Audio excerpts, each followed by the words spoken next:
শীতের সকাল মানেই নীরবতা, ঘন কুয়াশায় ঢাকা ঠাকুরগাঁয়ের খেজুর বাগান, যেখানে আলো আসার আগেই প্রকৃতি নিঃশব্দে প্রস্তুত হয় নতুন দিনের জন্য।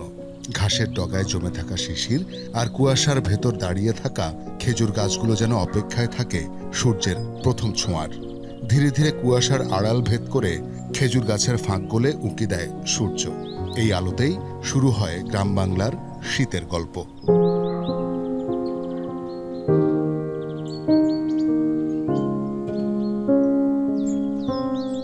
ভোরের আলো ফুটতেই ব্যস্ত হয়ে পড়েন গাছিরা।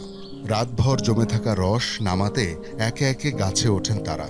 হাঁড়ি ভরা সাদা রস কারো কাছে জীবিকা, কারো কাছে শীতের সবচেয়ে কাঙ্ক্ষিত স্বাদ। দেখলাম কিভাবে গাছ থেকে নামায়, দেন আমরা একটু রস নিয়ে আর কি খাওয়ার জন্য আসলাম। অনেক মিষ্টি লাগে, প্লাস স্বাস্থ্যের জন্য অনেক ভালো, আর অনেকে এনজয় করে আসে এখানে। এখন রস খাচ্ছে, সবাই মিলে এনজয় করতেছে। এটা বাগানটা আছে, বাগানটা সৌন্দর্য অনেক, সৌন্দর্য দেখতে আসছি, পিক তুলবো। খাঁটি স্বাদের টানে শুধু স্থানীয় মানুষ নয়, শহর ও দূর দূরান্ত থেকেও ছুটে আসেন অনেকে। কাঁচা রস অনেকের কাছে শীতের সবচেয়ে বড় আনন্দ। এসে আমরা আগে খেজুরের রস খেলাম, দেন আমরা গুড় নিলাম, গুড়ও টেস্ট করলাম, অনেক কিছু জানতেও পারলাম গুড় মানে গুড় তৈরি করা সম্পর্কে, তো অনেক ভালো লাগলো। মিঠাই খেজুরের গুড় খাওয়ার জন্য আমার ফ্রেন্ড নিয়ে এসছে ওদের গ্রামে। মানে এগুলো আসলে একসাথে কখনোই দেখা হয়নি আর কি।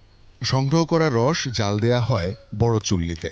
ঘন্টার পর ঘন্টা আগুনের আঁচে তরল রস ঘন হতে থাকে। এভাবেই একসময় তৈরি হয় খেজুরের গুড়।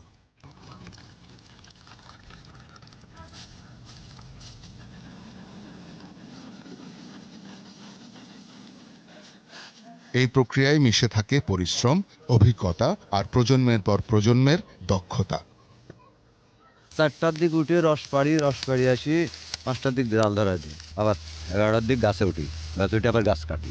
3 ঘন্টা লাগে পুরা কড়াই দিলে, আর অল্প অর্ধেক হলে পারে আর 2 ঘন্টার মধ্যে দেখা যায়। আমাকে বারবার দেখতে হয় যে আমার গুড়টাকে কোন প্রসেসে নামালে আমার গুড়টা খামির হবে, আমার গুড়টা কোন প্রসেসে নামালে একটা মধু নালি বলা হয় সেই তাকটা আনতে হবে। এই জন্য আমাকে বারবার গুড়টাকে চেক করতে হয়। কি আছে জীবনে আমার। একটি হাঁড়ি নামানো মানে কাজ শেষ নয়, সকালের রোদে আবার নতুন প্রস্তুতি। তোমায় লয়ে গহীন বনে বানব প্রেমের আশারে, হায় রে বন্ধে কোন দোষে আমায় কান্দাইল। খেজুরের গাছের গায়ে হালকা কাঠ যত্ন করে ঝুলিয়ে দেয়া হয় নতুন হাঁড়ি। আজকের পরিশ্রমেই জমে উঠবে আগামী রাতের রস। ঠাকুরগাঁওয়ের এই খেজুর উদ্যান বেশ জনপ্রিয় সাধারণ মানুষের কাছে। দূর দূরান্ত থেকে মানুষ আসেন এখানে খেজুরের রস খেতে, আবার অনেকেই গুড় সংগ্রহ করে নিয়ে যান। প্রায় 750 গাছ রয়েছে এখানে, এবং 7 জন কর্মী দিনভর এখানে পরিশ্রম করে গুড় উৎপাদন করেন। তারা প্রত্যাশা করছেন আরও যখন কুয়াশা বাড়তে শুরু করবে তখন দৈনিক প্রায় 100-র উপরে কেজি গুড় তারা উৎপাদন করতে পারবেন। শওকত মঞ্জুর শান্ত, যমুনা নিউজ, ঠাকুরগাঁও।